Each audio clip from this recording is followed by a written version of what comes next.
और एक बड़ी खबर आपको बता दें, हल्द्वानी हिंसा के आरोपियों की तस्वीरें सामने आई है। आरोपियों में एक समाजवादी पार्टी के नेता का भाई बताया जा रहा है। 5 आरोपियों की अब तक गिरफ्तारी हो चुकी है। मास्टरमाइंड अब्दुल मलिक का अब तक कोई सुराग नहीं मिला है, उसकी तलाश लगातार पुलिस कर रही है। लेकिन जो तस्वीरें सामने आई हैं वो आप देखिए, हल्द्वानी हिंसा के आरोपियों की तस्वीरें आई हैं सामने। इन आरोपियों में एक एसपी नेता का भाई भी गिरफ्तार किया गया है। 5 आरोपियों की अब तक गिरफ्तारी हो चुकी है। इस पूरे मामले को लेकर 60 लोग अब तक हिरासत में लिए गए हैं, जिनसे पूछताछ पुलिस कर रही है। बुलडोजर एक्शन की भी तैयारी है मास्टरमाइंड मलिक का, लेकिन अब तक कोई सुराग हाथ नहीं लगा है। मास्टरमाइंड कहा जा रहा अब्दुल मलिक अभी भी फरार है। 2 तस्वीरें हम आपको दिखा रही हैं। जिन 5 आरोपियों की गिरफ्तारी हुई है उनकी तस्वीरें आप देख रहे हैं। आप तब की भी तस्वीरें देख रहे हैं जब हिंसा भड़की, पत्थरबाजी हुई, तब की भी तस्वीरें सामने आई है। हालांकि जो इलाका है जहां पर हिंसा हुई वहां पर अभी स्थिति नियंत्रण में है, शांति का माहौल है।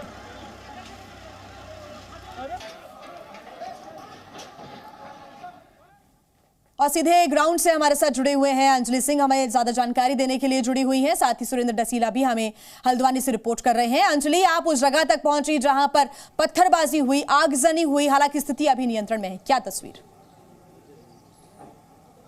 जी देखिए, बिल्कुल फिलहाल स्थिति जो है नियंत्रण में है। प्रशासन ने लगातार सुरक्षा व्यवस्था जो है वो बहाल की हुई है। और ये जो तस्वीरें हम आपको दिखा रहे हैं, ये दरअसल वही कर्फ्यूग्रस्त इलाका यहाँ से शुरू हो जाता है जहाँ से आगे जाने की इजाज़त नहीं है। तो इस पूरे इलाके में फिलहाल आपको फोर्स की तैनाती ही दिखाई देगी। हालांकि कल शाम से ही जो ज़रूरत की चीज़ें हैं कर्फ्यूग्रस्त इलाके में, जैसे दूध, सब्जियाँ या फिर मेडिकल असिस्टेंस से जुड़ी हुई चीज़ें, ये तमाम चीज़ें जो हैं वो अंदर प्रशासन की ओर से मुहैया कराई जा रही हैं। लेकिन फिलहाल इंटरनेट इस इलाके में बंद किया गया है और कर्फ्यू भी सख्ती से जो पालन है वो उसका करवाया जा रहा है। आसपास के इलाकों में ढील जो दी गई है, चूंकि बीते 3 से 4 दिन में काफी कुछ जो कानून व्यवस्था है उसमें सुधार देखने को मिला, इसलिए जितने आउटर इलाके हैं उनमें अब तो आसपास के इलाकों में ढील दी गई है। लेकिन जो हिंसाग्रस्त इलाका रहा वहां पर अभी कर्फ्यू जारी रहेगा। हमारे साथ सुरेंद्र लगातार जुड़े हुए हैं। सुरेंद्र, हम लगातार दर्शकों को वो तस्वीर दिखा रहे हैं जिनमें ये 5 आरोपी बैठे हुए हैं। इनमें एक एसपी नेता का भाई भी है। इसके बारे में क्या ज्यादा जानकारी मिल पाई है? और देखिए, बिल्कुल जावेद सिद्दीकी की आप बात कर रही हैं। मतीन सिद्दीकी का ये छोटा भाई है। मतीन सिद्दीकी जो समाजवादी पार्टी का नेता रहा है और उत्तराखंड में इसने विधानसभा के चुनाव समाजवादी पार्टी के सिंबल पे लड़े हैं। हल्द्वानी में मेयर का चुनाव ये दूसरे नंबर पे रहा था, कांग्रेस तीसरे नंबर पे रही थी। इससे पता चलता है इसका रसूख कितना ज़्यादा है या वो इसने लड़ा है। कांग्रेस में शामिल हुआ था, बाद में कांग्रेस से नाराज़गी हो गई तो फिर से सपा में शामिल हो गया। इस समय उत्तराखंड का सपा का प्रभारी है मतीन सिद्दीकी। हालांकि मतीन सिद्दीकी का नाम इस पूरे मामले में कहीं भी नहीं है, लेकिन मतीन सिद्दीकी का जो छोटा भाई है जावेद सिद्दीकी, उसका नाम है। उसकी गिरफ्तारी हो चुकी है। अभी थोड़ी देर पहले मैं मलिक के बगीचे से रिपोर्ट करके लौटा हूँ।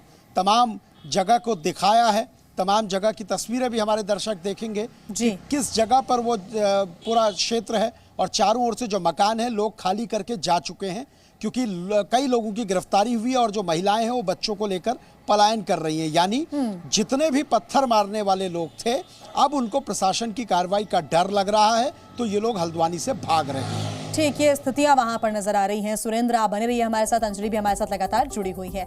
हल्द्वानी हिंसा की 5 आरोपियों की तस्वीरें सामने आई हैं, वो हम आपको लगातार दिखा रहे हैं। लेकिन पुलिस अभी तक मास्टरमाइंड यानी कि अब्दुल मलिक तक पहुंच नहीं पाई है। हिंसा के 3 दिन बीत चुके हैं, लेकिन अब भी बनभूलपुरा में तनाव बरकरार है। यहाँ पर इंटरनेट सेवाएं बंद है, यहाँ पर अभी भी कर्फ्यू जारी है। हालांकि आसपास के जो इलाके हैं जहां पर कर्फ्यू लगाया गया था वहां पर छूट दे दी गई है, वहां पर ढील दे दी गई है और इंटरनेट सेवाएं भी बहाल कर दी गई हैं। लेकिन जो ये पूरा तनाव वाला इलाका है बनभूलपुरा, यहां पर अभी भी कर्फ्यू जारी है, गलियां सुनसान पड़ी हुई हैं। सबसे बड़ा सवाल यह है कि मास्टरमाइंड अब्दुल की गिरफ्तारी आखिर कब तक हो पाएगी? अंजलि हमारे साथ लगातार जुड़ी हुई है। अंजलि, ये सबसे बड़ा सवाल है कि मास्टरमाइंड अब्दुल मलिक अब भी फरार है। इसने उस इलाके में अपना पूरा साम्राज्य खड़ा किया, क्या उसकी संपत्ति तक भी पहुंचने की कोशिश पुलिस की तरफ से होगी? क्योंकि प्रशासन ने कह दिया है कि जो ये 6000 करोड़ रुपए का नुकसान हुआ है संपत्ति का, वो भी वसूल लिया जाएगा आरोपियों से ही। बिल्कुल, देखिए प्रशासन की ओर से, सरकार की ओर से सख्त संदेश दे दिया गया है कि किसी को बख्शा नहीं जाएगा जो भी दोषी पाया जाएगा, और जितना भी नुकसान हुआ है उस सब की भरपाई भी उन्हीं को करनी पड़ेगी। तो ऐसे में अब्दुल मलिक जिसका नाम आ रहा है, जिसको मास्टरमाइंड बताया जा रहा है, दरअसल मलिक का बगीचा जो जगह है जहां पर ये अवैध निर्माण था, जहां ध्वस्त करने गई थी प्रशासनिक टीम, ये उसी अब्दुल मलिक का ही अवैध कब्जा था। तो वहां पर इसके वीडियोज भी सामने आए हैं कि किस तरह से प्रशासनिक अधिकारियों के साथ झड़प कर रहा था। और ऐसे में एविडेंस जो पुलिस के हाथ लगे हैं, उनका कहना है कि इसमें लोगों को उकसाने, भड़काने और साजिशन, लोगों को इकट्ठा करने, इन तमाम चीज़ों की तैयारी जो है वो की गई थी। तो जो तमाम लोग चिन्हित किए गए हैं उनमें अब्दुल मलिक सबसे प्राइम फेस हो जाता है, और इसकी तलाश लगातार पुलिस कर रही है। पुलिस सूत्रों का कहना है कि दबिश दी जा रही है और जल्द से जल्द ट्रेस भी किया जाएगा, क्योंकि इसके हाथ आने के बाद ही ये पूरी हिंसा का जो जिस तरह से ये साजिश रची गई, जो रूपरेखा रखी गई, कैसे लोग इकट्ठा किए, कहाँ से पत्थर आए, लोग जो पेट्रोल बम बनाए गए, ये इन तमाम चीज़ों पे जांच तो चल ही रही है, लेकिन इसके हाथ आने के बाद काफ़ी कुछ जो है हिंसा की साजिश का खुलासा जो है वो हो सकता है। तो सबसे अहम इस पूरे मामले में ये गिरफ्तारी हो सकती है, और इसी के लिए पुलिस लगातार प्रयासरत है, और जल्द से जल्द पुलिस का दावा है कि अब पुलिस की गिरफ्त में होगा ये। जी बिल्कुल, तो 6 करोड़ की संपत्ति का नुकसान हुआ है, ये पूरा वसूला जाएगा। आरोपियों से ही ये प्रशासन ने साफ कर दिया है, उनकी संपत्ति तक भी पहुंचने की कोशिश पुलिस प्रशासन की तरफ से, सरकार की तरफ से हो रही है। इस बीच हल्द्वानी में हिंसा के बाद बड़ी संख्या में लोगों का पलायन भी हो रहा है। बनभूलपुरा के इलाके में कुछ महिलाओं से जी न्यूज ने एक्सक्लूसिव बातचीत की है, सुनिए। इस समय हम बनभूलपुरा के उसी क्षेत्र में हैं जहां कर्फ्यू लगा हुआ है, और तमाम लोग जो हैं वो कई सारे लोग ऐसे हैं जो यहां से बाहर की ओर जा रहे हैं। तमाम बच्चों को अगर आप देखेंगे तो बच्चे भी यहां से बाहर की ओर जा रहे हैं। नसरीन मेरे साथ हैं, इनसे मैं बात करने की कोशिश करता हूं। मैडम, क्या नाम है, कहाँ रहते हैं आप लोग? जी, बम्बईपुरा में रहते हैं, वहीं सामने बगीचे में। कल हम घर दरवाजे बंद थे हमारे, वो घरों में से खींच के ले गए हमारे आदमियों को। अब बताओ हम छोटे छोटे बच्चे कहाँ जाएंगे, कहाँ रहेंगे? घरों में भी हमें सेफ्टी नहीं मिल पा रही, हम बहुत परेशान हैं।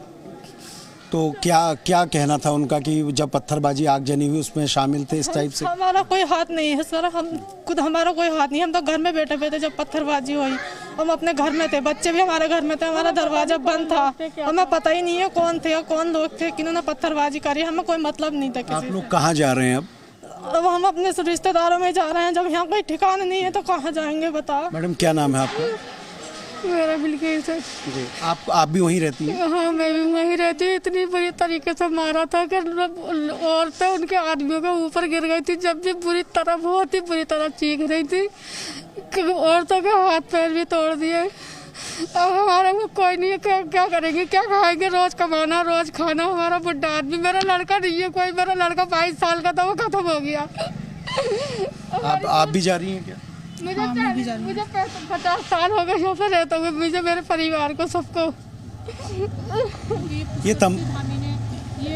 ऐसा तो कर दिया है, खाने को दिया है। ये तमाम लोग जो हैं वो अपनी जगह छोड़ के रिश्तेदारों में जा रहे हैं। उनका ये कहना है कि जिस तरह से गिरफ्तारी हुई है उसके बाद अब बच्चों के लिए दिक्कत यह है कि आखिरकार बच्चों का पालन पोषण कैसे करेंगे, इसलिए तमाम लोग यहाँ से अब दूसरे जगह, दूसरे जो रिश्तेदार हैं उनकी ओर जा रहे हैं। कैमरा पर्सन अमरेश भट्ट के साथ सुरेंद्र डसीला, जी मीडिया, बनभूलपुरा, हल्द्वानी। सुरेंद्र डसीला लगातार हमारे साथ जुड़े हुए हैं। सुरेंद्र, 6 करोड़ की संपत्ति का नुकसान, कई घरों को नुकसान पहुंचा है, लोग अब बेघर हो गए हैं, और आपने जैसा कि बताया पहले भी कि पलायन की मजबूरी यहां पर है। ऐसे में क्या प्रशासन की तरफ से इन लोगों पर भी कोई नजर रखी जा रही है, उनको राहत पहुंचाने की कोई कोशिश?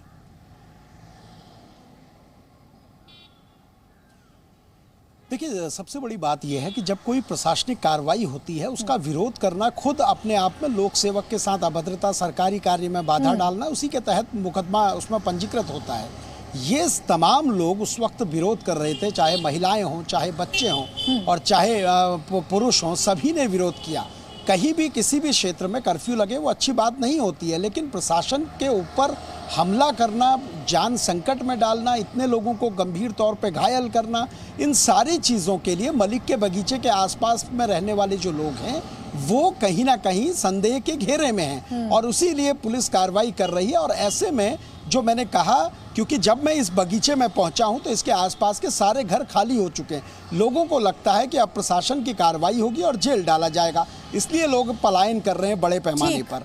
जबकि बिल्कुल सुरेंद्र, बेहतर देखिए ये पुलिस की होता कार्रवाई लगातार जारी है। इस पूरे मामले को लेकर और क्या खुलासे होते हैं और किन आरोपियों की गिरफ्तारी होती है, इस पर हमारी नजर बनी रहेगी।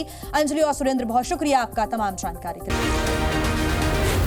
जी न्यूज़।